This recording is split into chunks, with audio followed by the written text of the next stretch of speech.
Good evening. I'd like to call this Tuesday, September 4th, 2018 meeting of Middletown City Council to order. If you please stand and join me in a moment of meditation and the pledge of allegiance to the flag.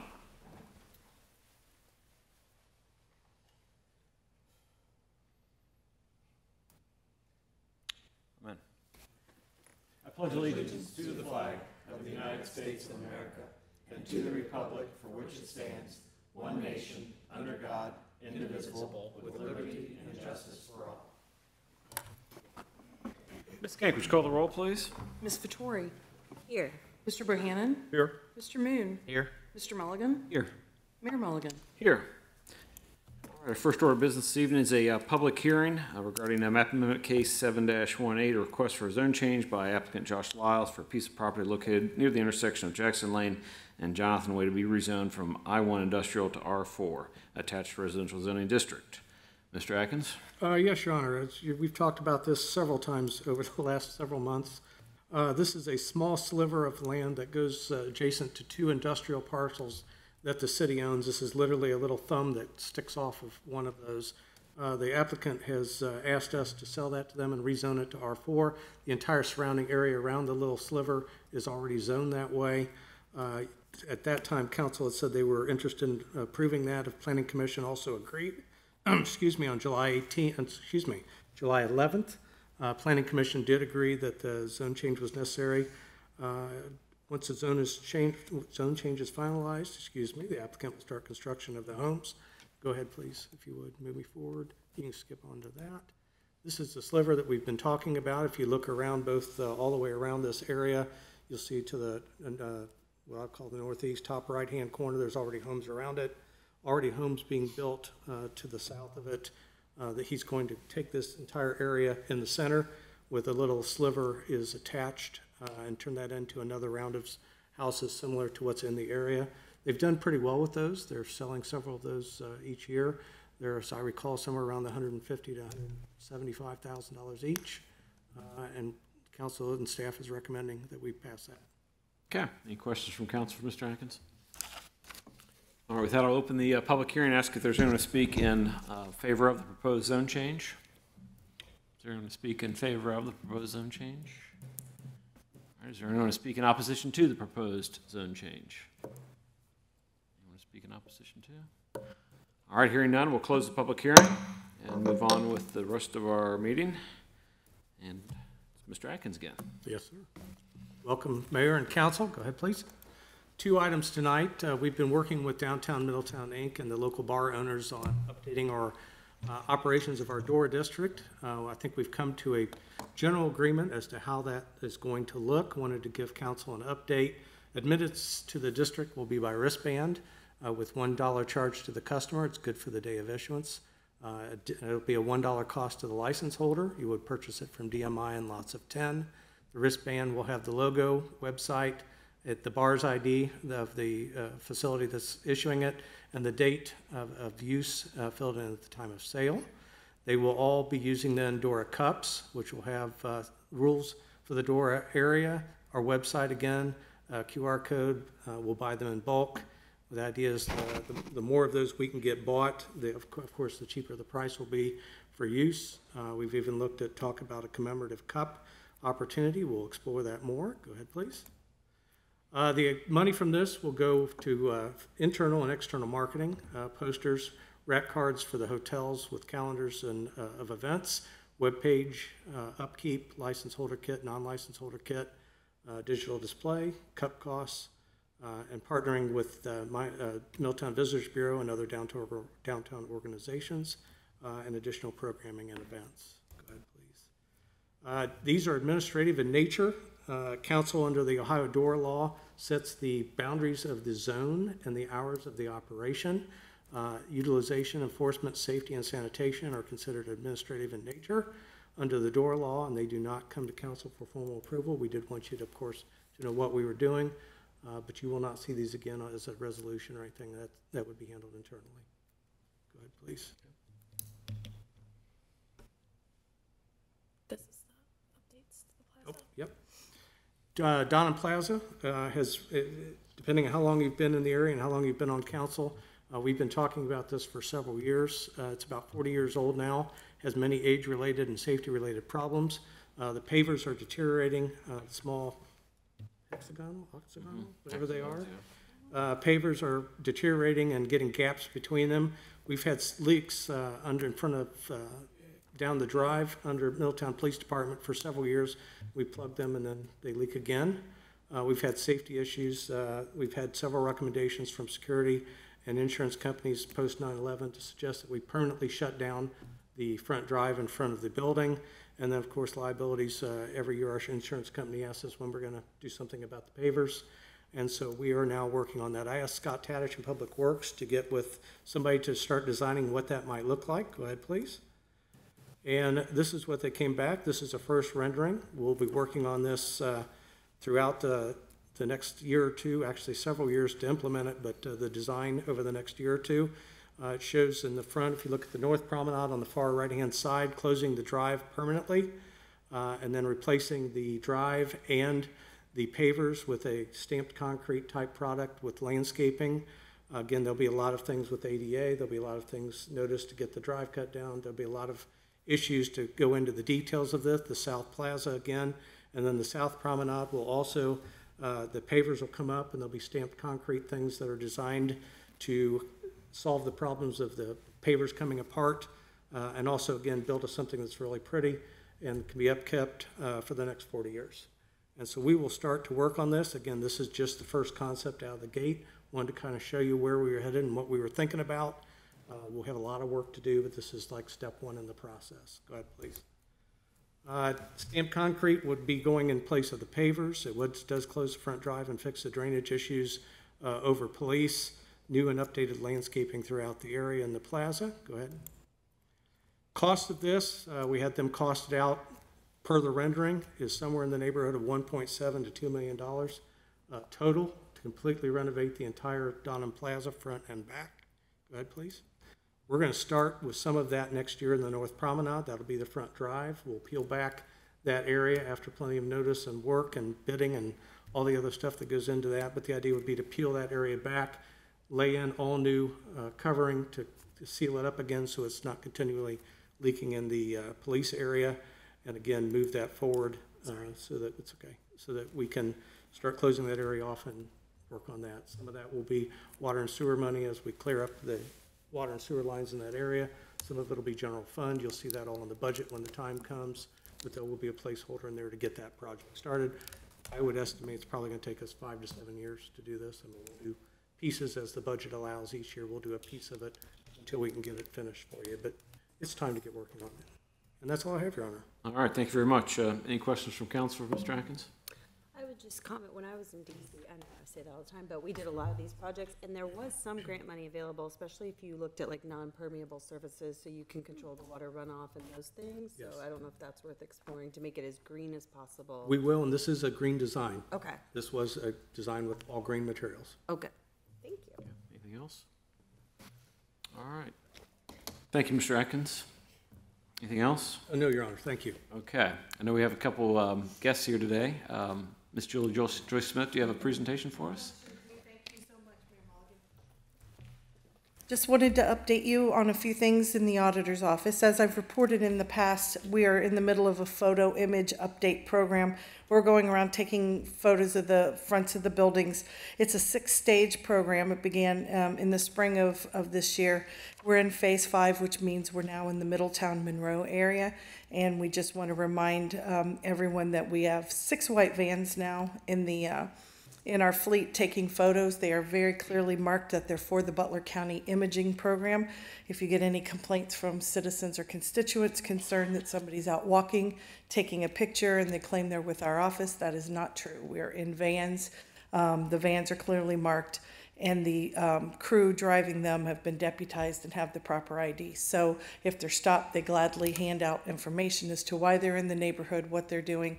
So again, we do reach out to the different dispatch units and police units as we're in a community, just to remind them, and we provide them with the drivers, the licenses, and the descriptions of the vans. So just a little fun reminder. I know we have kids on bus stops and things these days, so we just want to be as proactive as we can.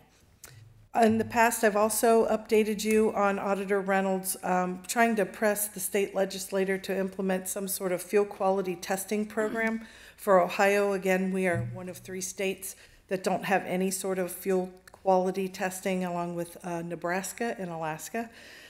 So we have reached out and we're trying to garner the support of, so far we're working through the Butler County Farm Bureau to get some support, and then through the Ohio Township Association. And we are asking if you have any pull leverage or clout with your maybe municipal leagues. We're asking for support for here in Ohio to let our legislative teams know that we, Ohio citizens, deserve some quality fuel, just like in the other surrounding state, or the other 47 surrounding states. So just if there's a plea and an opportunity as a constituent, as a citizen, or as the board, we would truly appreciate the support on that initiative.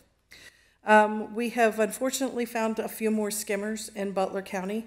In late June, we found 2 more, one at a mobile station in Fairfield on Dixie Highway that station has since closed, and at a BP station in my home township of Ross.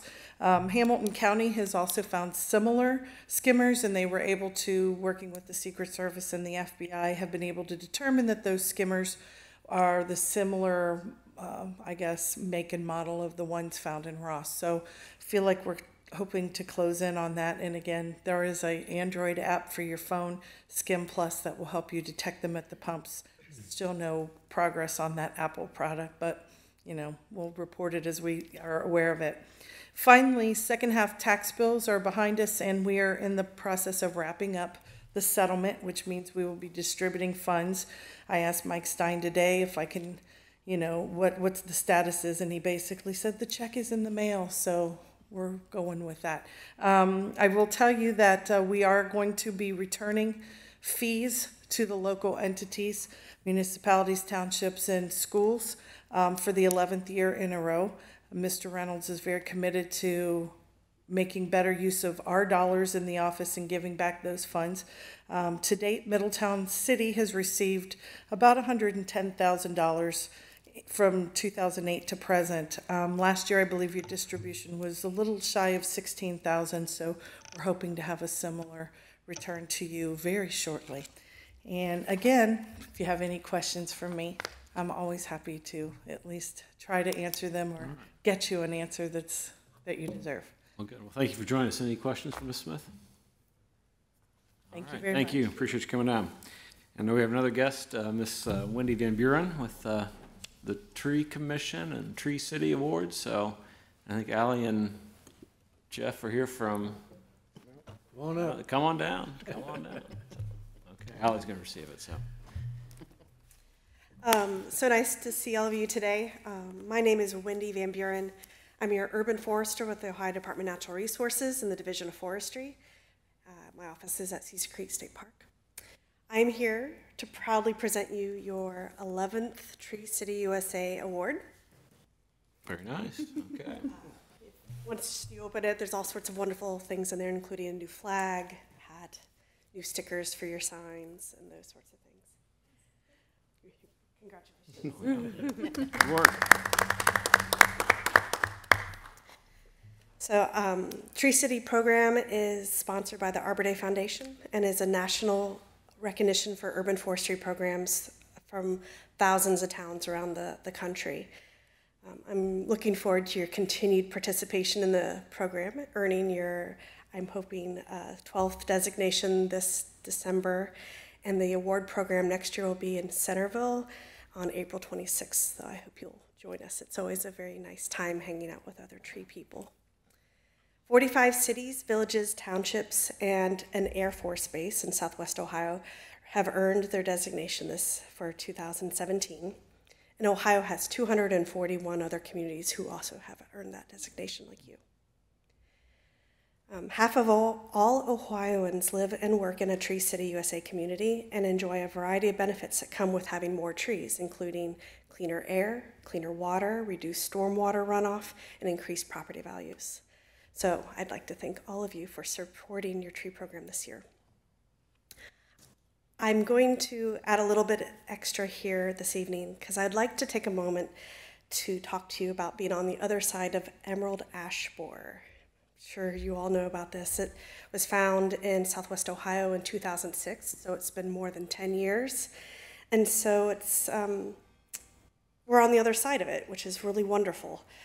It's took us a few years to realize that it was much more widespread than we initially thought. So 10 years ago, I encouraged you to take a good hard look at your needs and resources here in Middletown, and you made some tough decisions about what you needed to do.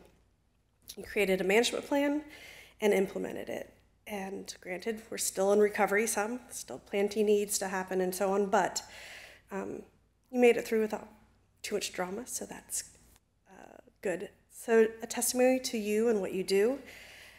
There are so few chances that I get to thank folks for making the tough decisions and doing what needs to be done. So I wanted to do just that. Thank you for your commitment to proactive management of your tree program and doing what's right rather than what's easy to do. Finally, especially after hearing possible construction around the city building, I'd like to encourage you to come to my annual conference, which we're focusing about tree construction around trees, so that when you do work around them, they can live and continue to be an asset to your community. So that'll be at Sims Township on September 26th. Maybe you're welcome to come or send some staff. I'd love to see them. So again, thank you for allowing me to have a little bit of time here, and I look forward to working with you in the future. Thank you, Wendy. Appreciate you coming down. And I always enjoy planting that tree every year with Mr. Adkins and getting dirty and digging a hole, or at least filling a hole in, I guess, maybe, but with the tree. So that's always good. Thank you. Anything else, Mr. Atkins? No, Your Honor. All right, very good. I have one citizen's comment this evening. I'd like to invite Robert Clendenin down. Did I get that close? I hope. Okay, thank you. If we get your name and address for the record, please. Robert Clendenin, 306 Aberdeen Drive. Mainly, I'm wanting to talk about the possibility of adding a stop sign on Aberdeen Drive. People race down that street.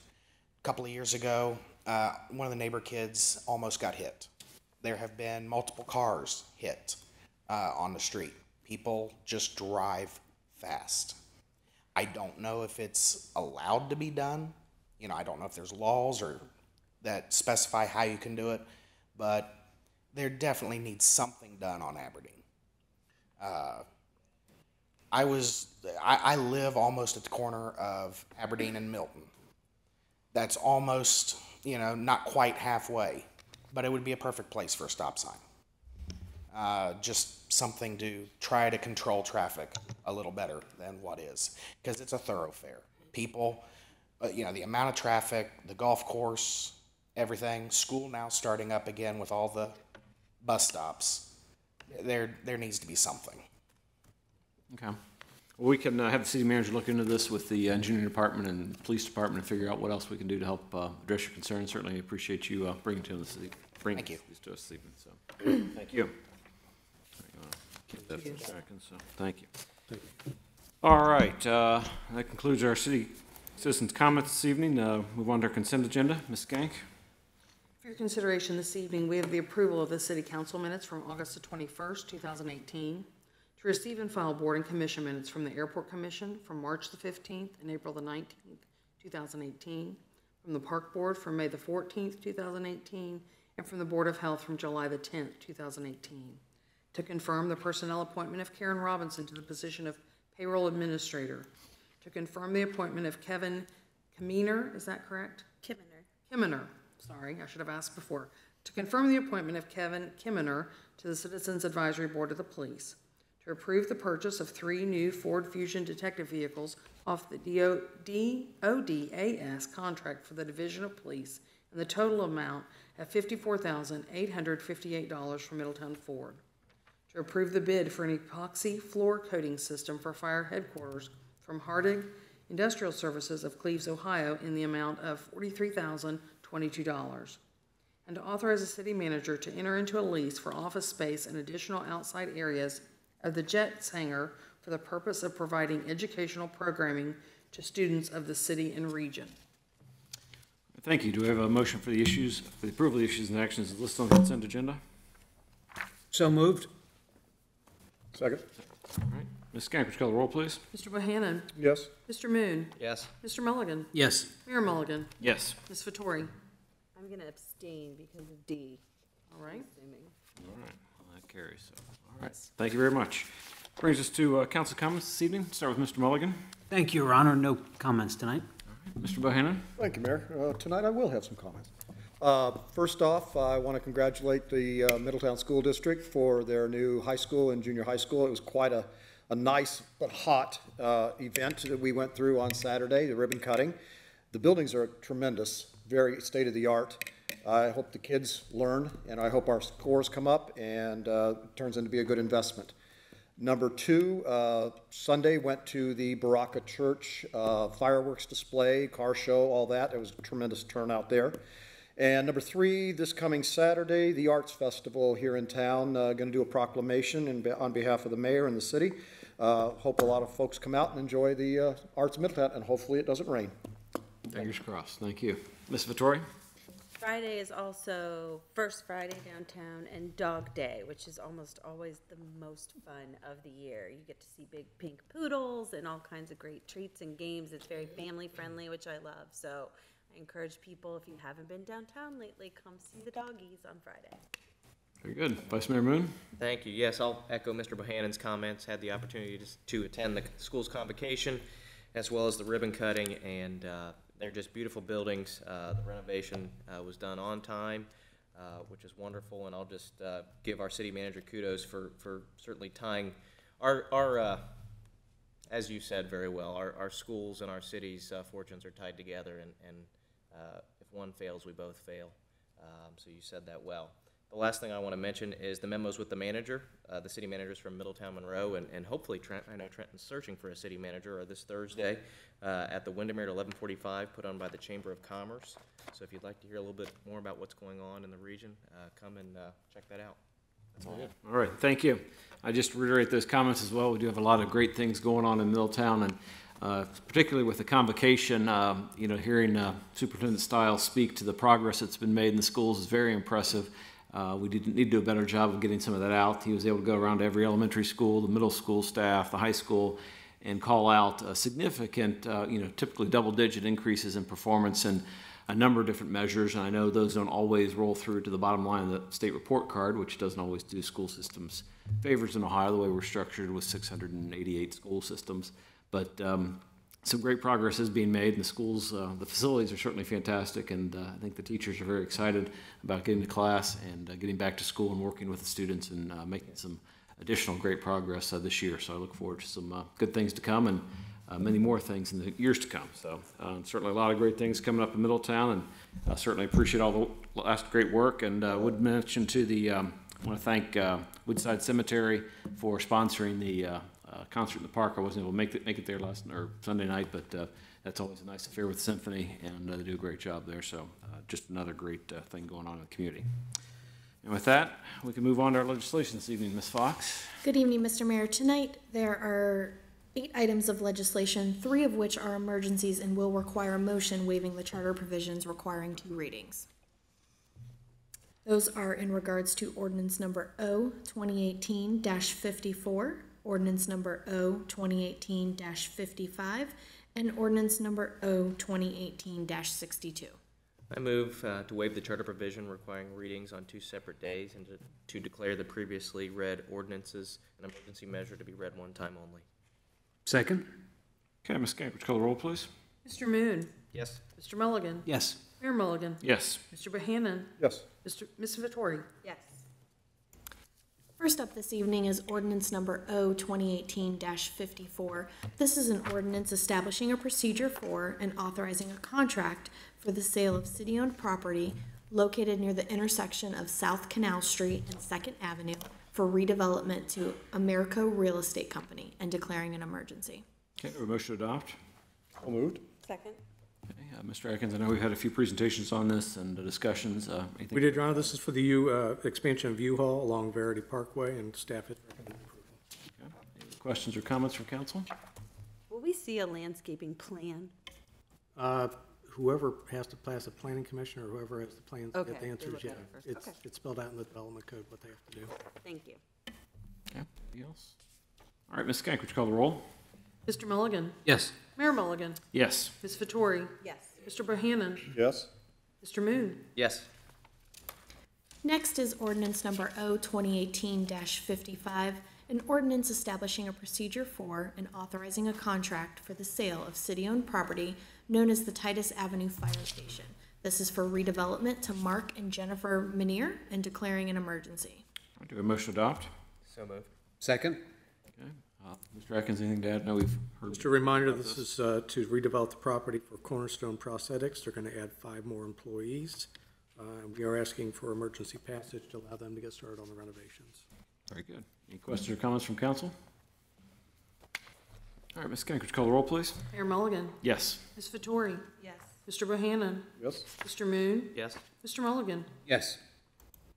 Ordinance number O 2018-56, an ordinance amending chapter 1070 in regards to the parks, specifically sections 1070.01 in regards to the definitions and 1070.02 in regards to prohibited conduct of the Middletown codified ordinances. This is a second reading and is ready for action this evening. Thank you. Do I have a motion to adopt? So moved. Second? Any other discussion or comments from council? All right, Ms. Skank, would you call the roll, please? Ms. Vettori? Yes. Mr. Bohannon? Yes? Mr. Moon? Yes. Mr. Mulligan? Yes. Mayor Mulligan? Yes.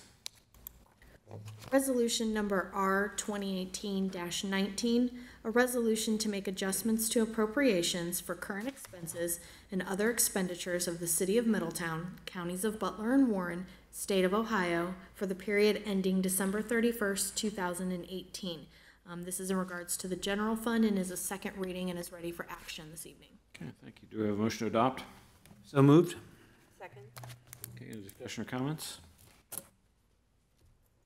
right, Ms. Skank, would you call the roll, please? Mr. Bohannon? Yes? Mr. Moon? Yes. Mr. Mulligan? Yes. Mayor Mulligan? Yes. Ms. Vettori? Yes. Ordinance number O 2018-62, an ordinance changing the zoning classification for a portion of a parcel near the intersection of Jackson Lane and Jonathan Way from I-1 Industrial District to R4 Attached Residential District and declaring an emergency. Okay, do we have a motion to adopt?